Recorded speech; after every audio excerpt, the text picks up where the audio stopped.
Welcome back to the World of Martial Arts podcast. I am Kurt, and as always, I am here with Mick and Nathan. We're talking today a little bit about the origins of MMA and the cross-section between Jeet Kune Do and MMA, and whether or not Bruce Lee is in fact the grandfather of mixed martial arts as we see it today. Mick, give us your take. You're pretty well versed in both sides of the equation.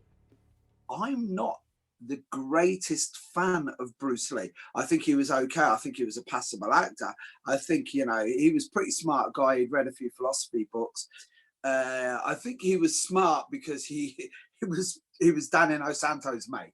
Was he the grandfather of MMA? I don't think so, to tell you the truth, for the simple reason that before I really even knew much about Bruce Lee, I'd seen the movies and stuff, but I hadn't read anything about his philosophy. Hadn't read the Tao of Jeet Kune Do or anything, but I knew that it was always, you know, a boxer will beat a karate man, but a wrestler will beat a boxer. And then when I looked into it, Judo Gene LaBelle fought Milo Savage in what is now termed the first real MMA fight of this era.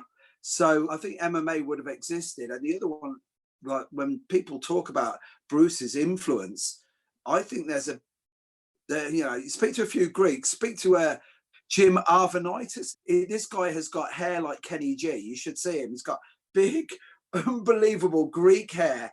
But he was in all magazines back in the 80s as the father of pancreation. And I used to read. I do know who you're talking about. You know who I'm on about. That guy's I got needed great to hair. see him. I know exactly who you're talking about, of course. Oh, yeah, he's the man, right? He's a monster, too. Yeah, he's a beast. And the thing is, he was the guy who researched back into pancreation and pancrease and everything else. And I really don't see why people say that Bruce Lee is the godfather of MMA. I really don't think so. You know, I think the path we went down in JKD, you know, that was a precursor to MMA.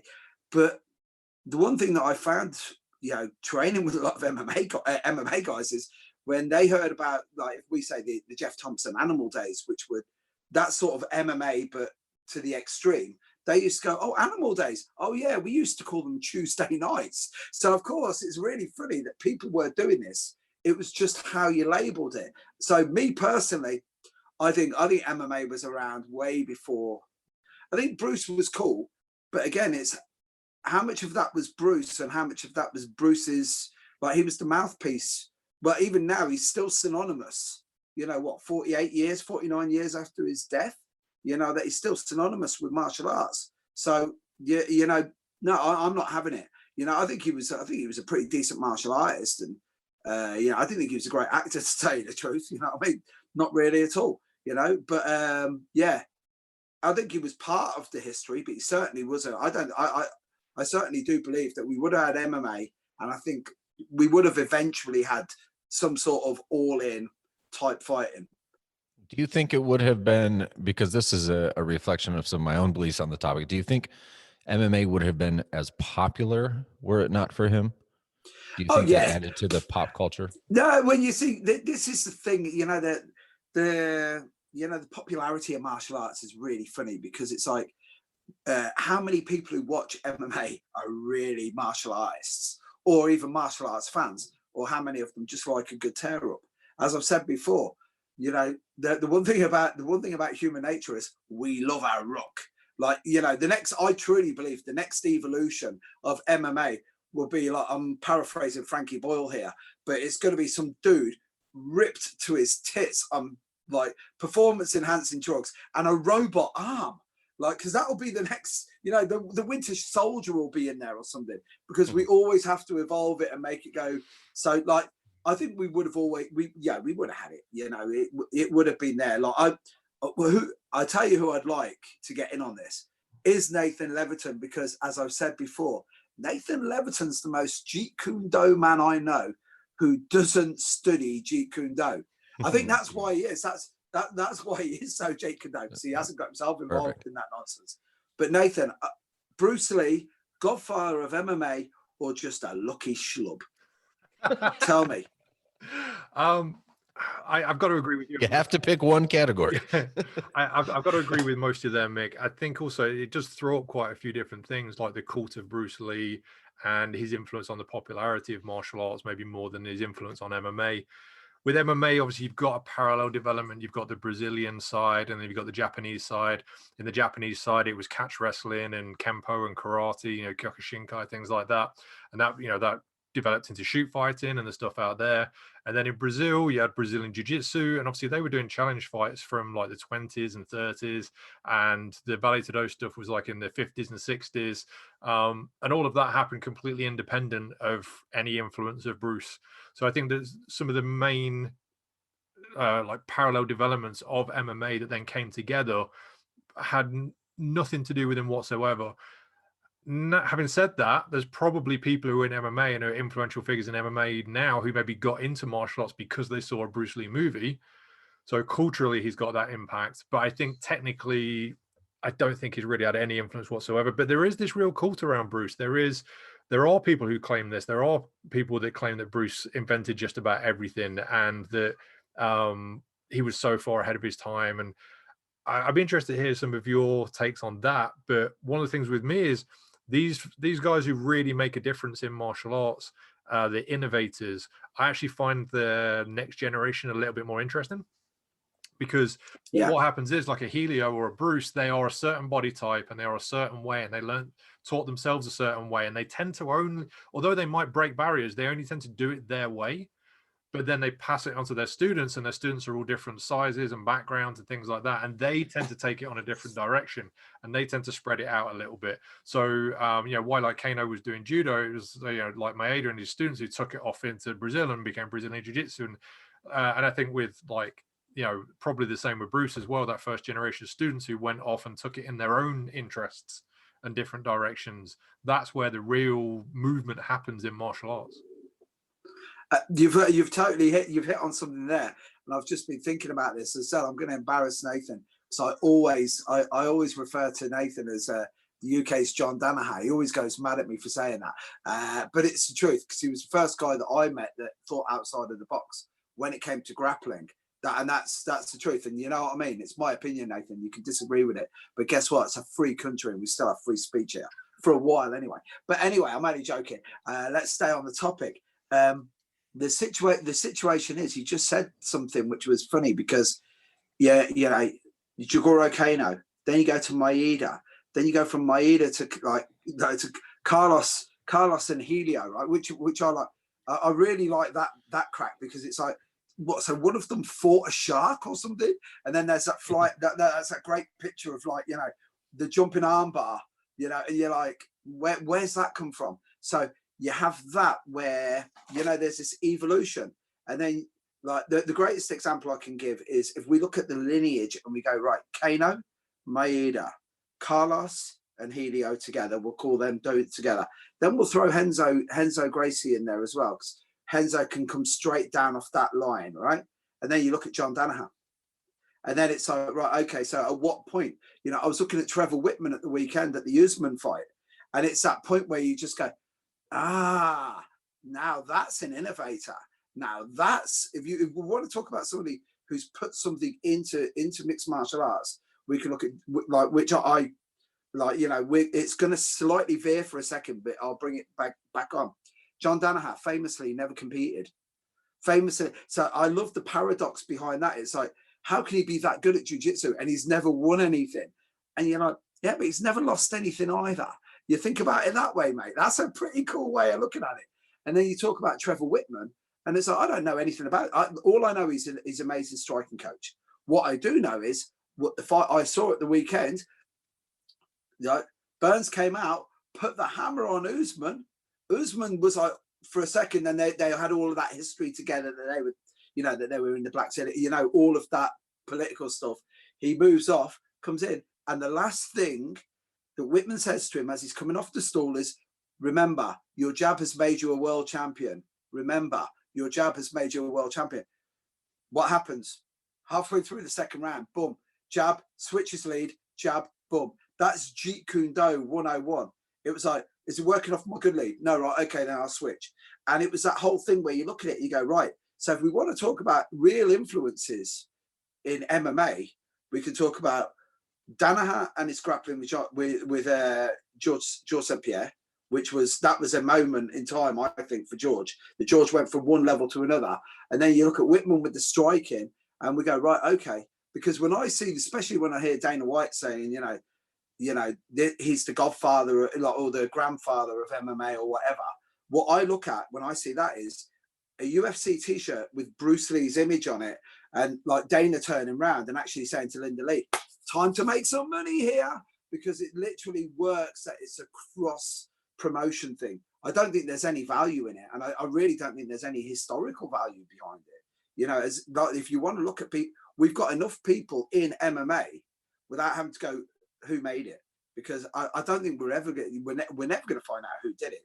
I say this is one of the things with lineages and martial arts. You have all these different innovators, and they're often surrounded by contemporaries doing very similar things, and they're always building on the people before them.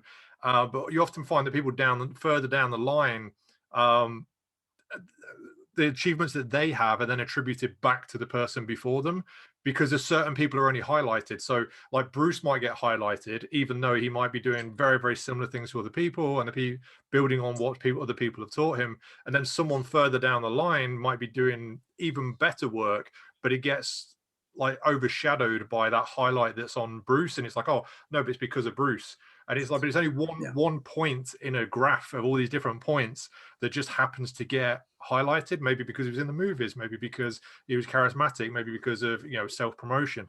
But I often find that the stories that's told that this person did this and this person did that is often just kind of bullshit, and it takes away from all the people who have actually fed into it. And unfortunately, it carries on casting a shadow down the line of everything I've ever heard about Dan and seeing the influence of Dan is more, like, to me, more important than what Bruce did. But he'll forever be the guy who trained with Bruce Lee. Yeah. I think you just touched on a couple of the points that I was going to bring up. So, like, I think one of Bruce Lee's greatest contributions to the martial art world is his way that he taught people how to think like a martial artist, right? How to approach their training in an educated way, not in a dogmatic way, not in a way that's just towing the line of tradition, but instead coming at it from a more scientific perspective and say, look, you as an individual, what are your individual attributes? What are your, basic talents from birth? What are your tendencies? I always like the idea of training people in a one-on-one setting in Jeet Kune Do. I always laugh, like, the best way you figure out how to guide them as a Jeet Kune Do student is to sucker punch them. Just throw a shot. You don't even have to land, but just kind of show the hand and then watch how they move. If they ball up, okay, well, you're inclined to really be defensive. Let's educate that response. If they run a little bit, okay, you like a lot of footwork. You're a mobile person, so let's educate that response. If their eyes get wide and they're going to throw a hand right back, okay, that's an aggressive person. Let's educate that, and we'll go from there. And so I really think he was onto something rather unique, especially in the culture and climate that he was a part of at that time and in that place. I also feel like, probably to your point, a lot of his contemporaries at that time, I mean, you guys are cited examples, some that I knew and some I'd never heard of, but he had contemporaries are already mixing martial arts. So, and some of the Chinese styles he was training, or that he was exposed to or training as a younger person, were themselves composites or amalgams of these different styles and different ideas. I don't think there's really anything new under the sun. I personally don't find I think he was a great thinker. By all accounts, wasn't necessarily the best teacher, but was an unbelievable fighter, an unbelievable athlete. Just a truly dynamic, really kind of a world-class athlete. And his ability to disseminate that information, largely we should attribute that to Dan Inosanto. He really was the guy who figured out how to teach this. And you see that a lot from people like him. I think I've referenced on the show before, Tatang Ilustrisimo, who's very famous in the Filipino martial art world, who's legendary as a fighter. But when they went to learn from him, that basically they had to just sit down and, okay, there's, Nathan, you and I are going to go learn from Tatang. So we're going to go to his house tonight. He's going to just beat you up for an hour and I'm going to take notes, and then we're going to swap out. Right. And he's going to beat me up and you're going to take notes, and then we'll just kind of name the things. And then we'll just, tomorrow morning, we'll train that stuff together. And that's kind of what happened with him. So was he responsible for the creation of that science? I don't think so necessarily, but I think he was largely responsible for its popularity amongst martial artists. Fighters who happen to learn martial art to be better at fighting, probably not so much. Martial artists who want to get better at martial art to be good fighters, if you'll allow that difference, then I think you're going to see the influence of Jeet Kune Do and of Bruce Lee in that latter category.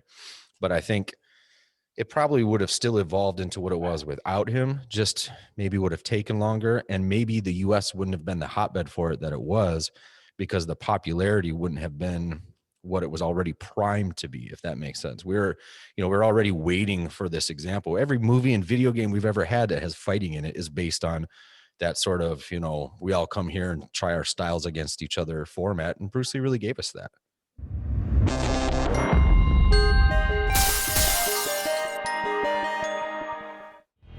Here's an interesting distinction that maybe I'm curious to get both of your takes on. I don't think Jeet Kune Do as a prescription of how to do martial art really has anything to do with MMA. I think a lot of it is applicable.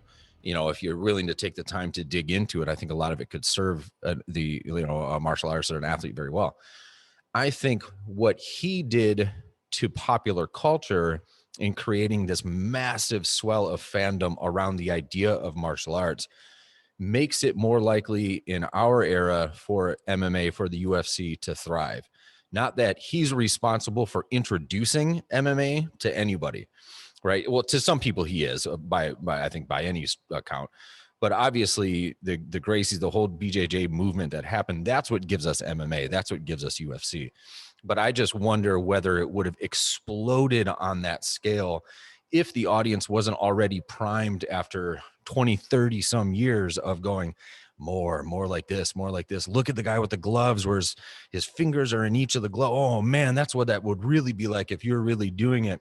And now there's people that want to see that in action, so that when UFC 1 happens, people are like, I know what I'm looking at, and I've been waiting for this forever. I'm going to take my shot too. That would be more my take, is that he's responsible in the helping set the stage for it, but maybe not for the actual artistry itself, where somebody like your skill set, Nathan, is going to lend itself better to the creation of MMA than mine would, Yeah, I having not been around when Bruce was at the height of his fame. Oh, I was.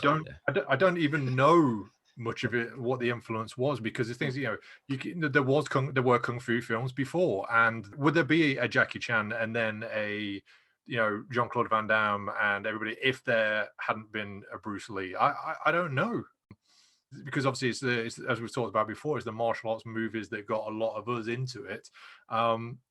Maybe it would have gone a different direction without him, but Muhammad Ali was still a huge figure. Maybe without Bruce, it would have been more people doing wrestling and boxing, and we would have had it even sooner. And then people wouldn't have been doing kung fu, because I didn't see the people moving from kung fu into MMA and taking over MMA. That didn't really happen. So for all those people who took up kung fu under Bruce's influence, it didn't really come in actual people, but like I said, maybe in the audience. But there are JKD people and JKD influenced people who were involved. There is Greg Nelson, there is Erik Paulson, there are these guys. Obviously they trained in wrestling and Thai boxing and different things as well, but although they are JKD guys, they're both Inosanto guys, right? Yeah. Is Dan the godfather of MMA? Yeah, man. Now we're talking. But see, that's just it. Is I think he's the like the person shouting from the rooftops that this is how this works, right? So Bruce Lee is the spark.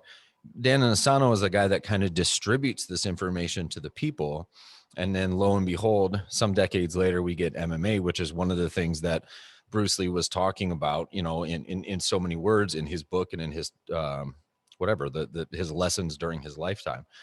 But I don't know that he as an individual is somehow independently responsible for all those things. That's quite a lot to ascribe to one person, especially considering that like some of his grappling background is going to be with Gene LeBell, who had an MMA fight. One of his favorite boxers is Muhammad Ali, who also had, albeit like an exhibition kind of thing, but he was throwing his hat into that ring, and you're going to see Bruce Lee looking at some of these guys and saying, well, they're willing to mix it up. That's what I'm into.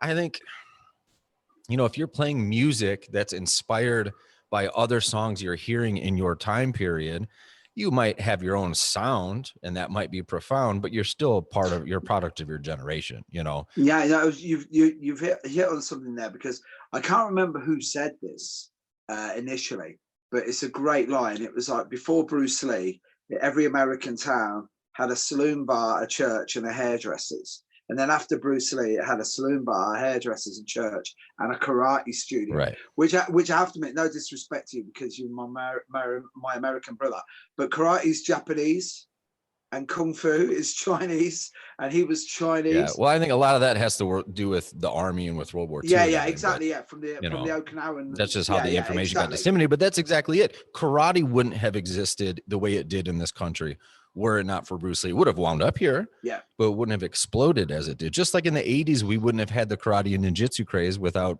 Daniel LaRusso. I mean, that's how popular culture, especially here, works. It just wouldn't have been the same here, in my opinion, without those cultural influences. And I think the idea of MMA being this embodiment of all of this, like this cross section between athleticism and artistry, wouldn't have resonated with people in the same way that wrestling would have been a bigger deal than MMA were it not for the images that people saw on TV or in the movies. I look at Bruce Lee now, and this is going to be quite an unpopular thing to say, but I'm going to say it anyway. I look at Bruce Lee now, and he is literally he's an icon. What he did the greatest thing that you can do as an icon, which is he had the good grace to die early. So, it's like, you got Jim Morrison, he's cool because guess what? He didn't grow old and embarrass us, yeah? Because he died early, there's all this what ifs about him. Right. But if Jim Morrison had been selling leather pants for Gap at 55 years of age, he wouldn't have been as cool anymore, because he wouldn't have had the time to sell out. And that's why, really, I do believe, especially with Bruce, it's like, yeah, but he could have been this. And I'm like, yeah, he could have been, but we'll never know. People can project onto him and, make claims. And then also, obviously, there's been the selling of Bruce Lee for so long. I mean, magazines know, we've got, magazines over here that they put Bruce Lee on the front cover every single month, pretty much. It's...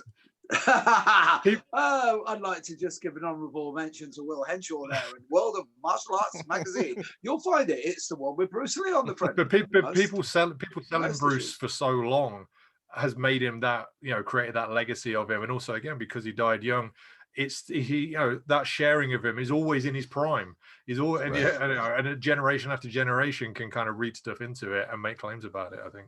Yeah, I think you're right. And it makes him malleable. So people will just kind of, even within the Jeet Kune Do community, there's still the same debate that was being had since, our teachers were talking about what is Jeet Kune Do. And there's still like 20-year-olds in 2021 that are having that same debate. Well, I think Bruce Lee meant this. No, he didn't, you idiot. He meant this. Like, there's just like arguing our grandparents' debates with each other, Hatfields and McCoy kind of thing. It's just the fact that we haven't moved on from that is startling to me and kind of takes away from the idea of his legacy having created something bigger and better or more profound or more beautiful than what he started.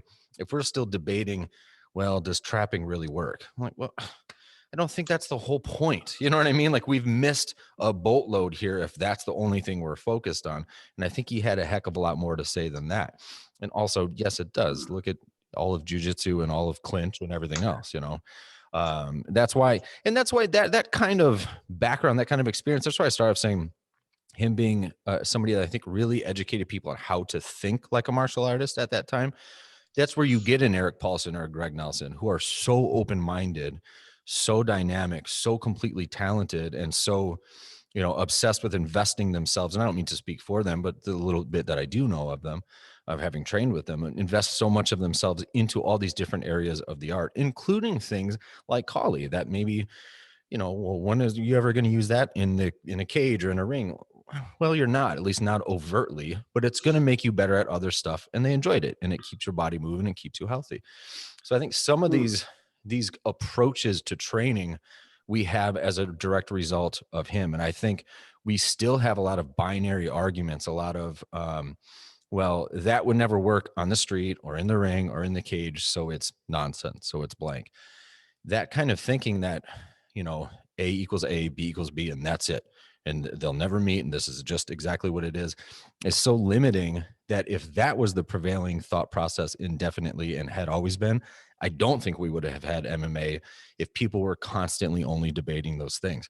We know from the Jeet Kune Do community, we're still debating those things. So that means that there's got to be all these other influences that really push that envelope forward, like BJJ and everything else. And I just go back to the fact that I don't know that necessarily the fandom would have been the same, at least not in the beginning, or there'd be less martial art fans and just more fight fans, you know, like Actually, Mick was okay, saying. so the other way, in reverse, you guys have seen MMA come up.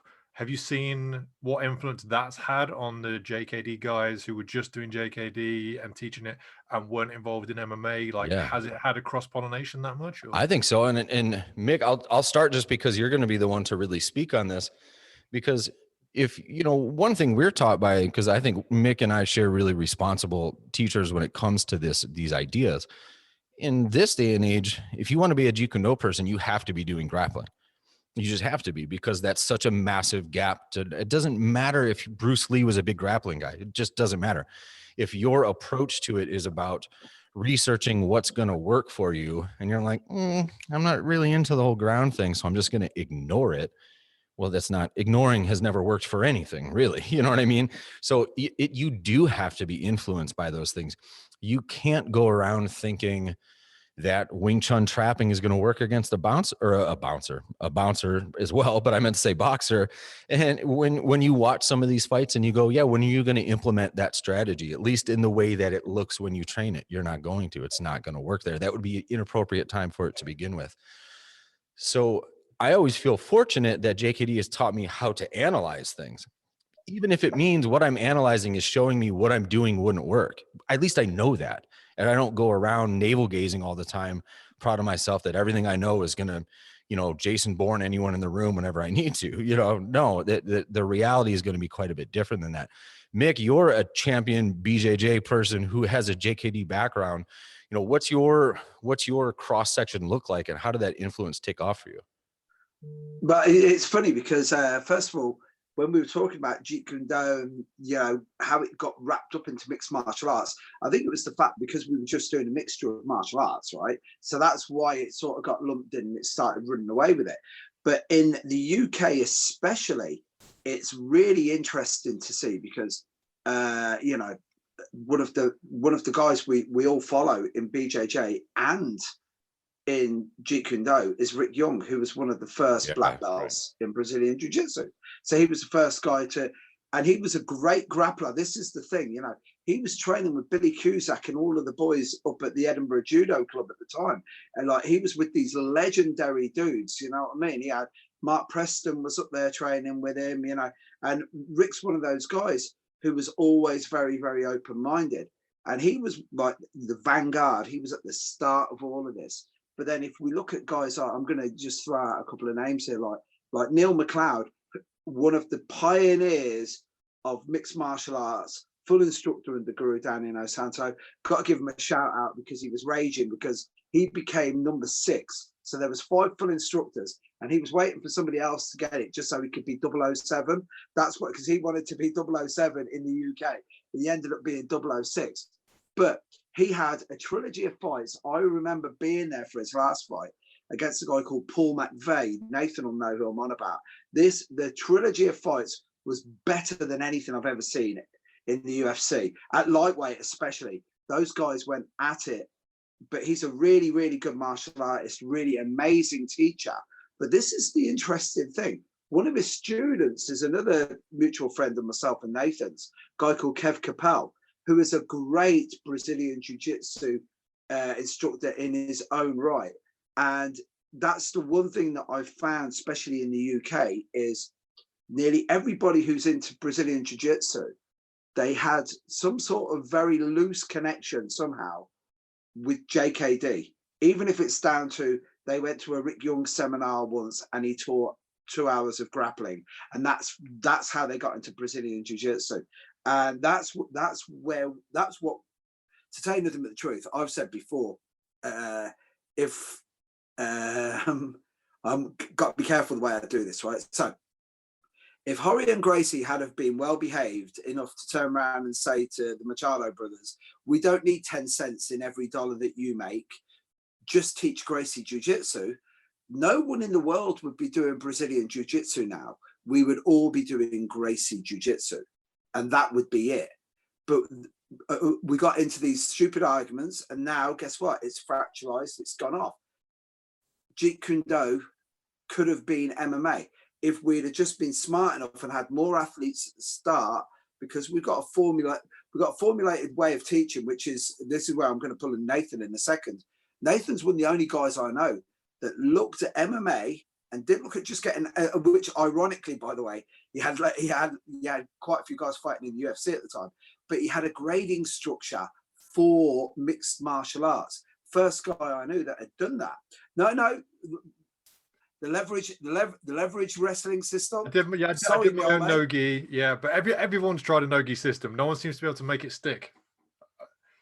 Yeah, but you see, the thing is, Nathan, you were the first person I know in the UK that even tried to bring it all together. And you were the first person I know that was teaching MMA in the way that you would teach, no disrespect, but you were teaching it almost in the same way that you would teach traditional martial arts, you know, we especially in like en masse classes, you know. And what we've got now, especially in the UK, is the effect that we've got in the UK on the grappling has come from two things. Either you were a judo guy or you were into mixed martial arts and you somehow got in, because Jude Samuel, Mark Wilder and Rick Young, and that they were the guys. And you know, this was the crazy thing. I remember I remember Chen. Do you remember when Chen was down in London first, Nathan? Yeah. And yeah, he couldn't give away classes. You know, I remember when Mauricio Gomez first came over, and guys in black belts turning up in their karate gis, getting the absolute shit kicked out of them, and they never went back. So that's the whole thing, especially in the UK. I think what we've got is Jeet Kune Do has had a massive influence on mixed martial arts, but more through Brazilian jiu-jitsu, and certainly not through Muay Thai, because Muay Thai is a very insular little world anyway. Nathan, how many Muay Thai guys do you know that have switched over and got into MMA? I'm racking my brains here. There's a massive divide here with a lot of the Thai boxing being up north as well, and a lot of the jiu-jitsu starting down south, wasn't there? Yeah, definitely. I don't know that that's necessarily the case here, though, because a lot of, at least as we understand it, a lot of the Thai boxing in the States that when it first came here was, again, because of Dan Inosanto. And again, because of the culture that JKD created, and the culture that Guro Dan Inosanto created and shared with everybody. You know, I always think how you look at Rick Young as an example. And again, we've also mentioned Greg and Erik. These are people who learn how to be open-minded martial artists and how to seek out and research things so that they can be better at what they do. And then they become masters at that, amongst many other things in their field.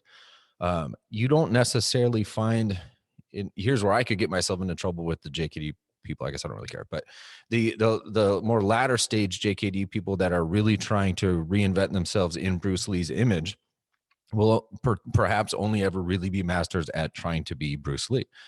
Where Guro Dan Inosanto really preached or whatever, this idea of being the best version of you, because that was the message he got from his teacher. And I think that's at the core of what MMA is about, is being the best version of who you are as an athlete and as a fighter, not who your coach is, but hopefully finding a good coach that brings the best out of you. And I think when we compare it to traditional martial art, that was very rare. And so most people were not exposed to those ideas before a Bruce Lee or a Dan Inosanto, at least here in the States. And I'm curious then for you guys, as a wrap up on my end, do you see, or, you know, I guess it depends on our ages and everything, but was the take in the UK that JKD was an American phenomenon, a Chinese phenomenon, a Hollywood phenomenon, you know, a global martial art phenomenon? What was the read from your side on that when it was really kicking off? Well, I mean, I've never been a part of the JKD community. when I first started seeing it, it just seemed as people, to me, it was people who were just Bruce Lee fans, and they were doing it because they wanted to be like Bruce Lee. But the more people I've met, Sure. I mean, you've just been, listing people like Rick and Erik and all these people under Dan. You know what? Maybe they're great not because of JKD, but because of Dan. And that's more and more what I seem to get from speaking to people in the JKD world. Is not so much the JKD, it's some of the people in it. And the biggest influence seems to be Dan, and that's why the people under him are good, and that's why they had an influence on MMA. Well, yeah, 100% agree with you. And this is the thing, right? In my very limited knowledge of Bruce Lee and what I've read about him, I don't think he was the sort of person that would like anyone else being in the room better than him. Where paradoxically, and I'm being polite when I say that, right? But Guro Dan's the complete opposite. Like, first of all, you got to remember, he's a scholar. He's an awesome teacher. He's an awesome human being. But think about this for a second, right? You just mentioned Thai boxing came to America, which it did, through Dan Inosanto, which it did. It's a fact. I'm sorry. I can rewrite history whatever way you want. But can you imagine that? And I mean this with the greatest respect. Imagine bringing over a badass like Arjan Choi at his age as a young man coming in, and you've done martial arts for years. And then it's like you've just been training with Bruce Lee. He's passed away, 3 years later? Arjan Choi comes over, boom, boom, boom, boom, boom. Like, that guy battered me when I was on the pads once. And I was like, how? And he just didn't do that. He didn't just do that with Choi. Like, he did that with the Machados. He championed those guys as well. Like, and this is the whole thing. This is how cool Guro Dan is. He'll get people in who are really cool, who are better than you, but they will actually make you look like a better teacher, a better person, because they're like, wow, if he's just so self-aware and so assured of his own place in society that we can go and train with these guys, then maybe one day I can be one of those guys. And I know this sounds cliched, but I remember years ago looking and saying to Terry Barnett and Rick Young, man, I can't believe you got, and then I turn up to start teaching seminars and people are looking at me, and I'm not saying I'm in the same level as these guys, but they're looking at me like that. And I'm thinking there was absolutely no way I wouldn't have got that. And it isn't because I'm wearing the Inosanto t-shirt either. It's because, guess what? It's like there is no spoon in the matrix. There's that point. It's that point where you get turned around and you go, right, okay, guess what? I can actually get there. And that's what he's done. So, if you want to talk about who the godfather of MMA is, yeah, if we're going to give it to anyone, let's give it to Dan Inosanto, because guess what? He brought Thai boxing to America. He opened up the doors. Well, didn't he bring shoot wrestling with? Didn't he bring Nakamura over as well? He brought Sensei Yori. 100%. Well, there we are. We're in agreement. Sorry, Bruce. And that's where Erik Paulson really got his, his entree into that, at least as far as I understand it. And man, when you look at the old, fights and exhibitions and stuff they used to have in shoot wrestling in LA at the time, or at the at the academy, where you'd have all these big name people, half of them are Hollywood stars now, and you know what I mean? Like, wow, to be in those rooms at that time period. And unless we forget, JKD is conceptualized as being a street level thing, right? So for self-defense or fighting, meaning like, because I always think it's important to make these distinctions, like fighting in a parking lot is going to be different, like your approach, your priorities, your mental state, your inebriation, something like that might be different than fighting in a ring, which is different than fighting your living room at 4 a.m. because somebody's kicked in your door and they're coming after you. You know what I mean? Doesn't mean that, well, look, JKD is for the streets. This is for real, and everything else is. I'm not towing that line at all. But the priorities when it's being created and when it's being perpetuated over generations are going to be different.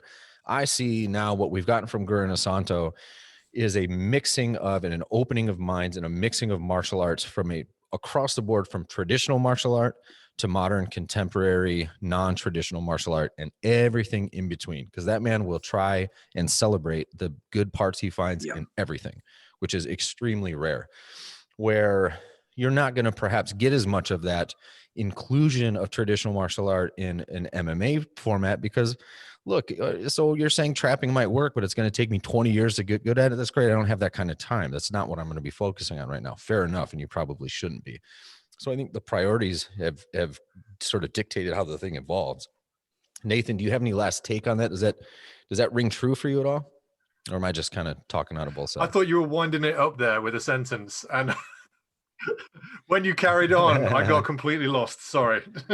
I got mesmerized, man. No, that's okay. Yeah, 100%, Kurt. Exactly what you said. So that's a good place to bring it home, perhaps, is just the idea that Jeet Kune Do is a lot of different things to a lot of different people, just like MMA is a lot of different things to a lot of different people, and the mixing of martial art can mean a lot of different things to a lot of different people. Undeniably, Bruce Lee was a huge factor in the evolution of martial art in the Western world, the Eastern world, everything in between. So many people that we speak to, even in interviews here on this show, cite Bruce Lee as the reason that they started, including plenty of MMA fighters who perhaps wouldn't have started their craft were it not for him. So did he influence the evolution? I think we can all agree that he at least influenced it. Yes. To a degree, maybe influenced it, but isn't necessarily or inherently the godfather or the grandfather of it, as if it's just only an extension of his evolution and nobody else. I think that might be minimizing it. And it seems like for the most part, we all agree on something. We're excited to announce a new weekly segment on the Mma podcast here, where we're going to investigate individually and as a team a different martial art from around the world, from throughout history, contemporary, everything in between. Always open to your suggestions for topics that we should look into as listeners. But we are going to start this off just because I want to see what you guys come up with. We're talking about capoeira next week to start off. We're going to go right into the deep end of the water and talk about capoeira and where it comes from, whatever you find interesting about it, whatever you think is maybe not interesting or wouldn't be a good idea to train, whatever you discover about its origins or where you think it's going. That's a segment we're going to work on next week. If you have any input as a listener, let us know and we'll try to include it in the show. I'd just like to say, Nathan, I feel sorry for you because as an ex-champion junior Irish dancer and break dancer in Coventry, I am going to have more than an unfair advantage here, my friend. So bring your A game for next week. And Kurt, thank you very much. That was a good one. Have you got any views on how you're going to approach this, Nathan Leverton? I have no idea what's going on, but yeah, I'll look up capoeira.